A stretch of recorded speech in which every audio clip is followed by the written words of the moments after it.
Bueno, la ponència que toca ara es titula Complicacions neurològiques associades a la NF1. És un tema que estic segura que ens interessa a la majoria de pares que estem aquí, perquè necessitem entendre els nostres fills, perquè necessitem saber què els hi passa pel cap, per què actuen com actuen i necessitem sobretot saber com els podem ajudar. La presentant ponent que ara toca no caldria si no fos perquè hi ha molts afectats adults que segurament no coneixeran. És neuropediatra de la Unitat de Malalties Neurocutànies de l'Hospital Sant Joan de Déu de Barcelona i és, ho dic com a mare i segurament en representació de tots els que estem aquí, un dels nostres salvavides o àngels de la guarda o digue'l com vulguis, perquè és un dels doctors de Sant Joan de Déu aquí que quasi bé tots els pares haurem de recórrer o hem recorregut en algun moment o altre i bueno, és el doctor.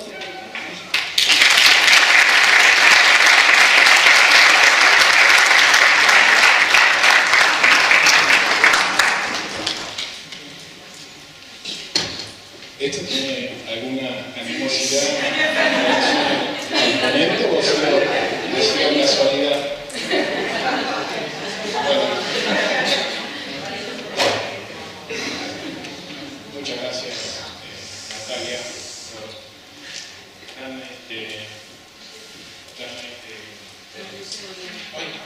por ahora sí. Habitualmente me gusta caminar y meterme por aquí, por allá. Con esto aquí no podré. Por esta presentación tan hermosa. Yo les voy a hablar de algo que creo que es, como decía Ignacio, una preocupación sumamente importante como papás, incluso como pacientes, que en el futuro, como pacientes creo que en el futuro serán adultos. Y me gustaría comenzar la ponencia graficando las alteraciones que presentan estos pacientes a partir de dos historias. De dos historias que evidentemente muestran cuáles son las dificultades neurológicas y neuropsiquiátricas, pero no solo grafican esta situación personal que vive el paciente, sino también grafican cómo el medio ambiente y cómo las instituciones interaccionan con este problema y pueden o bien atenuar o muchas veces agravar esta situación. Entonces comenzaré con el caso de Iker, que Iker tiene 5 años cuando realiza su primera consulta a un pediatra. Y la consulta tiene que ver con algunas manchas café con leche, pero además con que Iker tiene problemas importantes en el cole. Por un lado, Joan, su hermano, refiere que parece como si siempre está soñando despierto. Y quiero que luego me digan si en algún momento ustedes como papás de un niño con NF1, incluso como adultos con esta enfermedad, se sienten identificados o no con estos dos casos. Parece como si siempre estuviese soñando, dice su hermano, despierto. Nunca responde cuando le hablo. Me pregunto si me escucha. El padre, por su parte, dice lo pierde todo. He tenido que comprar 3 estuches nuevos desde que empezó la escuela. Su madre, por su parte, dice le pido que suba a su habitación y se vista, y 10 minutos después lo encuentro jugando con sus juguetes con solo la camisa puesta. No puede recordar, su maestra, no puede recordar lo que aprende porque pierde instrucciones y explicaciones en clases. Aunque trabajamos mucho en su horario escolar, al día siguiente ya se le olvidó todo. Xavier, su compañero de cole, dice cuando juega para nuestro equipo siempre perdemos por su culpa. Es muy torpe y no sabe chutar bien el balón. El director de cole refiere que un maestro le dijo que anda siempre en la luna y otro que hace cosas inexplicables. Casi nunca puede salir al recreo porque está castigado al no terminar las actividades. Miquel, su otro hermano, dice en el parque nadie quiere jugar con él, ya fuera del cole. Nadie quiere jugar con él. Nunca espera su turno, todos lo llaman pesado. Iker dice, por su parte, intento hacer las cosas bien, pero no puedo. ¿Acaso no soy bueno? Varios padres del cole de Iker se quejan de la mala influencia del niño en su clase. Sus padres, más allá de lo que sucede en el cole, dicen: en casa las situaciones cada vez más complejas para todos, consumen toda nuestra energía. A raíz de todo este problema, los padres deciden cambiarlo de colegio y todo esto también termina en una separación de los papás de Iker. Iker, 3 años después de la consulta inicial, es valorado en un centro de referencia, se hace un diagnóstico de un trastorno del neurodesarrollo que se llama trastorno por déficit de atención y hiperactividad. También se hace un diagnóstico de trastorno en habilidades sociales y se diagnostica una enfermedad rara, y 3 años después comienza con un tratamiento para este trastorno en el desarrollo. Pasamos a otro caso.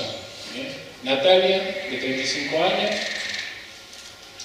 cuando interrogamos, siempre tuvo problemas con el cole. Ya verán que es la madre de un paciente. Es muy insistente y repetitiva en lo que quiere, decía su maestra, solo se relaciona con niños más grandes o más pequeños.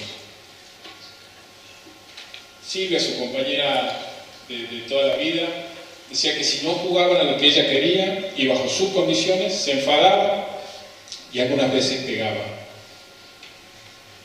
La situación se agravaba a nivel escolar, se generó un caso de bullying. No había mucho soporte a nivel escolar para atender esta situación. Se decide cambiar la escuela. A los 30 años, Natalia comienza a presentar síntomas de miedo y fobia.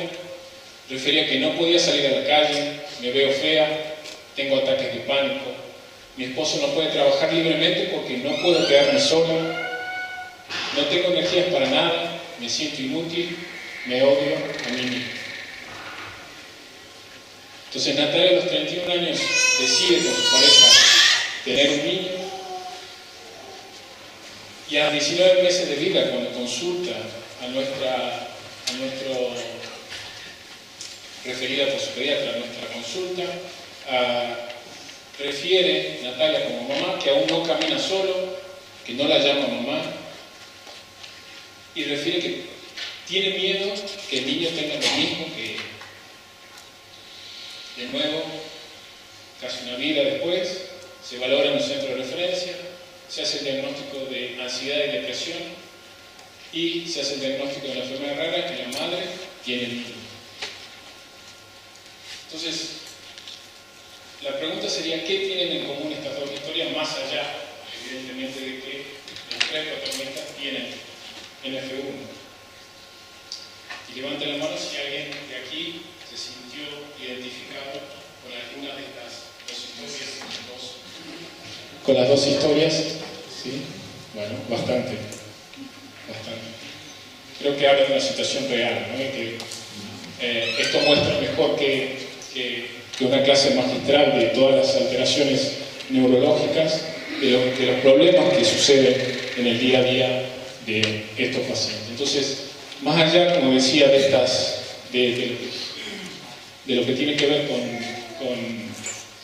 con la enfermedad en sí, el problema más grave es que lo que tienen en común estas dos historias es la falta de información, no tan solo de la gente que rodea en el circuito íntimo de estos pacientes, sino también la falta de información del pediatra que atendió inicialmente, la falta de información del colegio ante estos problemas y la falta de información de la sociedad en general acerca de la existencia de este grupo de enfermedades.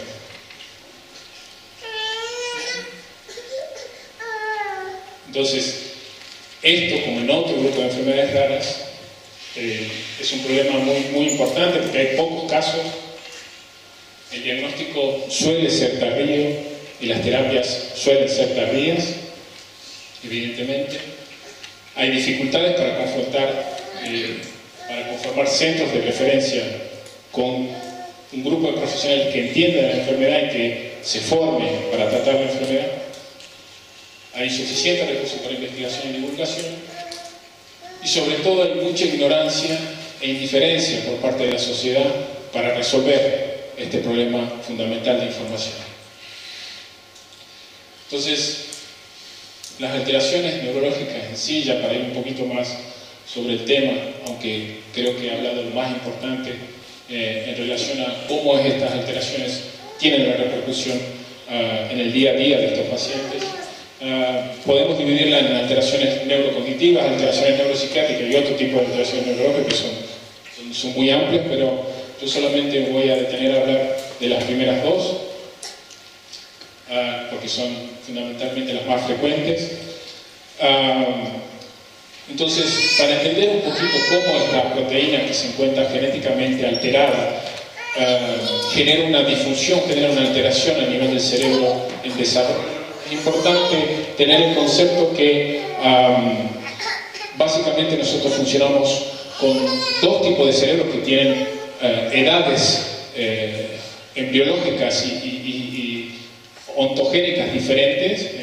Un cerebro que es mucho más rudimentario, que es el cerebro que compartimos con el resto de los mamíferos, el cerebro que nosotros llamamos sistema límbico.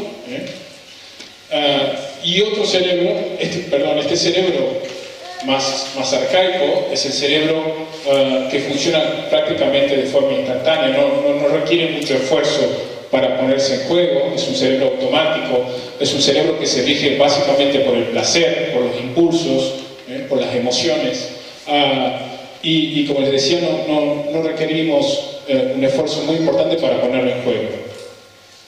Por otro lado, el otro cerebro que está continuamente en interacción con este cerebro más rudimentario, el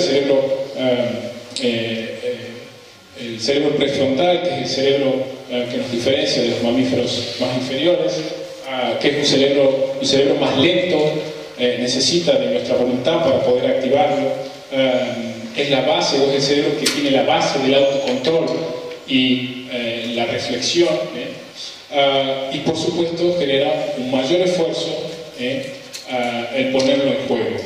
Y estos dos cerebros están continuamente interactuando para ver quién prevalece sobre el otro. Entonces, es fácilmente entendible que el cerebro superior, el cerebro del córtex prefrontal, envía estímulos continuamente inhibitorios para calmar ese cerebro más animal. Y en esta enfermedad, lo que falla justamente tiene que ver con este cerebro. Y evidentemente, la repercusión es la predominancia del cerebro más animal. Y este es el modelo de por qué nosotros en estos pacientes encontramos mayor impulsividad, mayor dispersión y un contacto social que no será del todo adecuado. Entonces, a nivel neurocognitivo es importante remarcar que la mayoría de nuestros niños tienen una inteligencia completamente normal. Esto es un concepto muy importante. Pero sin embargo, hasta un 75%, 3 de cada 4 niños, van a tener alteraciones de aprendizaje, tanto que 9 de cada 10 niños van a requerir una adaptación a nivel escolar. Y estas alteraciones del aprendizaje suelen ser muy variables, pero sobre todo tal vez lo que más predomina es el déficit de atención, que esto se da en el 60% de nuestros pacientes, y que también esta situación se ve aún más compleja cuando sabemos que también hay alteraciones en las funciones ejecutivas. Las funciones ejecutivas son habilidades cognitivas que nos permiten programar, anticiparnos, planificar una tarea compleja y resolver problemas. También es sumamente frecuente el diagnóstico de dislexia, el diagnóstico de dificultades para el cálculo, que es la discalculia, y diferentes tipos de alteraciones del trazado en la escritura, que le llamamos disgrafia. Pero algo que muy frecuentemente las familias me preguntan es: pero Federico, tú me dices que los niños son inteligentes, pero hasta un 75% tiene dificultades a la hora de aprender. Pues yo lo grafico poniendo el ejemplo de un coche que tiene un motor de 500 caballos de fuerza, pero estos niños utilizan solamente el 10%.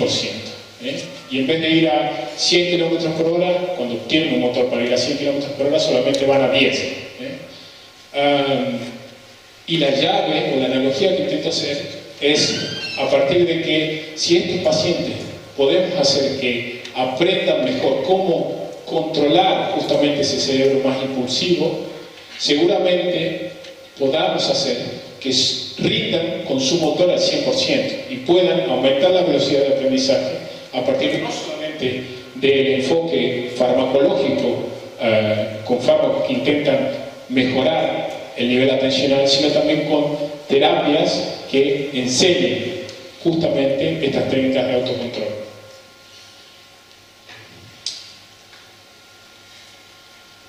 Otras dificultades que prácticamente encontramos en el 100% de estos pacientes es los déficits en habilidades visoespaciales. Las habilidades visoespaciales son funciones cognitivas que nos permiten seguir instrucciones complejas, entender el sentido de la dirección, cuándo es izquierda, cuándo es derecha, y además calcular la profundidad y el espacio de los objetos que nos rodean de tal manera de evitar caídas, de evitar movimientos más torpes. Entonces, esto sería, o este tipo de habilidades, dentro de otras alteraciones motoras que son bastante complejas, serían las responsables de la coordinación motora pobre que tienen estos pacientes, los movimientos torpes, las caídas frecuentes, la dificultad para orientarse en dirección derecha-izquierda, evidentemente, la dificultad para subir y bajar escaleras, y también, colaborando ya con la disgrafia que tenía un origen cognitivo, también la dificultad en la posición de las letras y los números cuando están aprendiendo a escribir, con lo cual el problema aumenta aún más. En relación, ya pasando a las alteraciones neuropsiquiátricas, sabemos que hasta un 45% de estos pacientes pueden presentar algún rasgo asociado al trastorno del espectro autista, ¿sí? Y tal vez lo más complejo de esta situación, para seguir aumentando la complejidad, es que en la mayoría de los casos no se parecen a los trastornos del espectro autista clásicos que le llamamos. Entonces pertenece a un grupo de lo que llamamos también trastorno del espectro autista sindrómico, es decir, específico a un síndrome o a una enfermedad determinada. Y esto hace que muchas veces estos pacientes vengan a la consulta presentando estos rasgos muy claramente, pero sin ningún tipo de diagnóstico previo. ¿Por qué? Porque estos pacientes habitualmente no hay un problema de cantidad de interacción, o sea, son pacientes que interactúan, pero sí hay un problema de calidad. Cuán efectiva es esa comunicación que tienen estos pacientes entre sí, entre sus padres y las personas que rodean a estos niños. Suelen ser niños más bien inflexibles, hiperempáticos, invasivos. Son niños muy cariñosos, pero que no saben muchas veces establecer un límite corporal, un límite físico.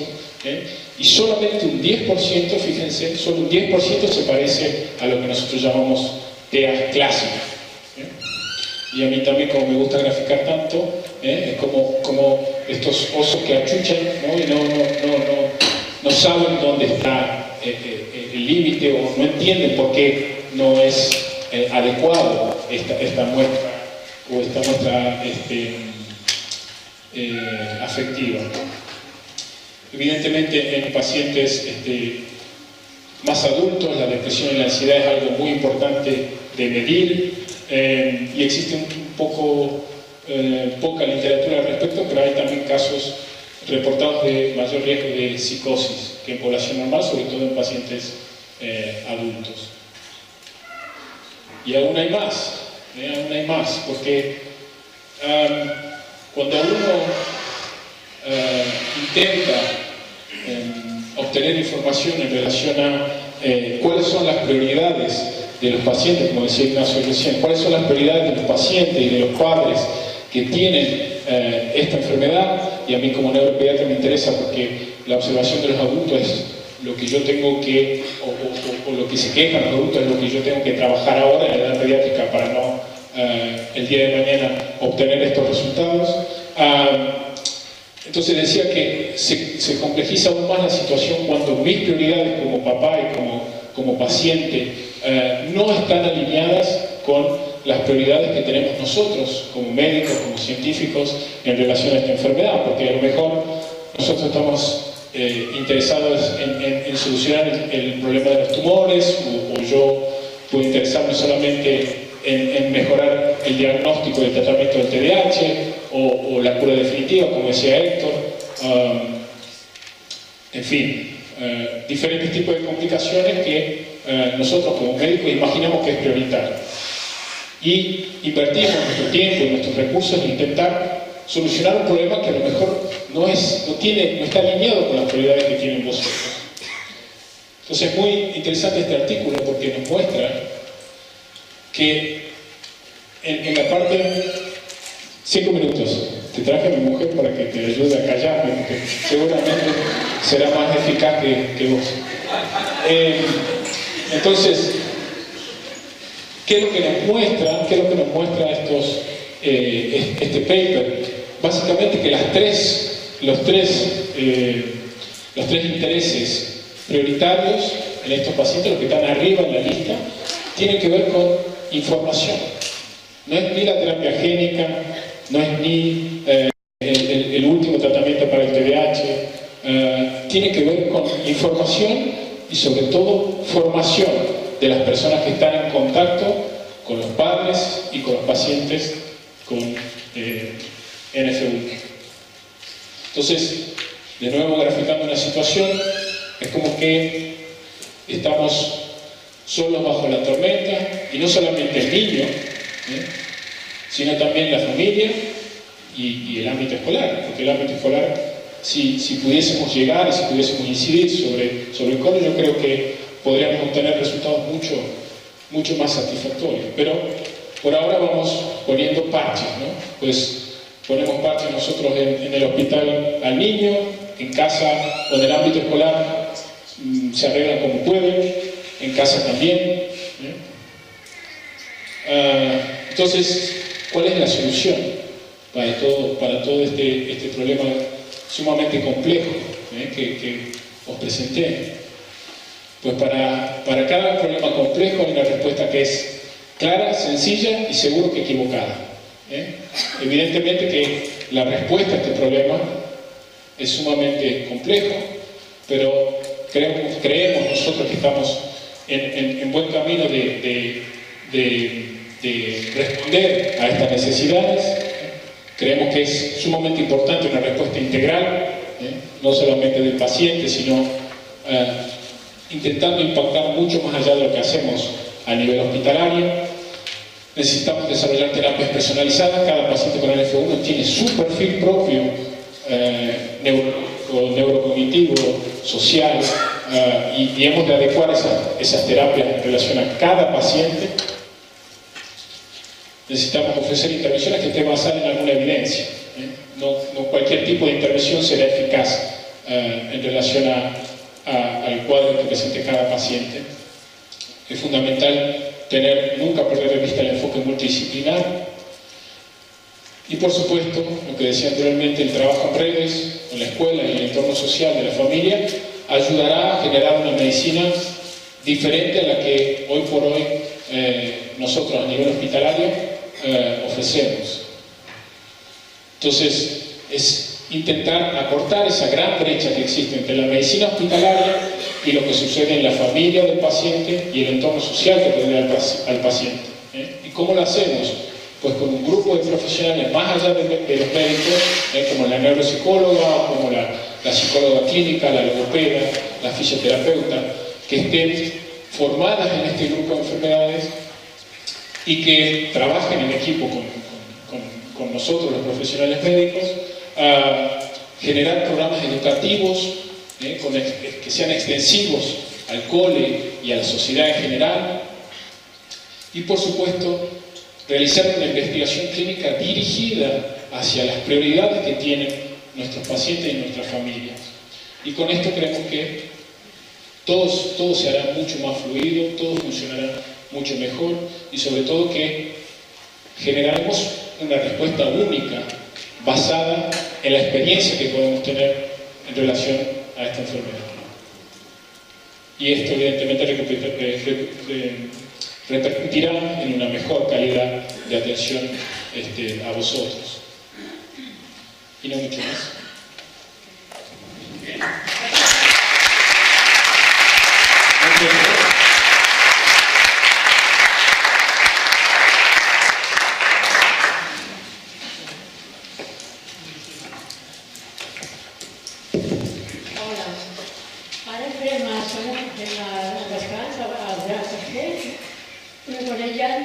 Nosaltres ja gens feia por.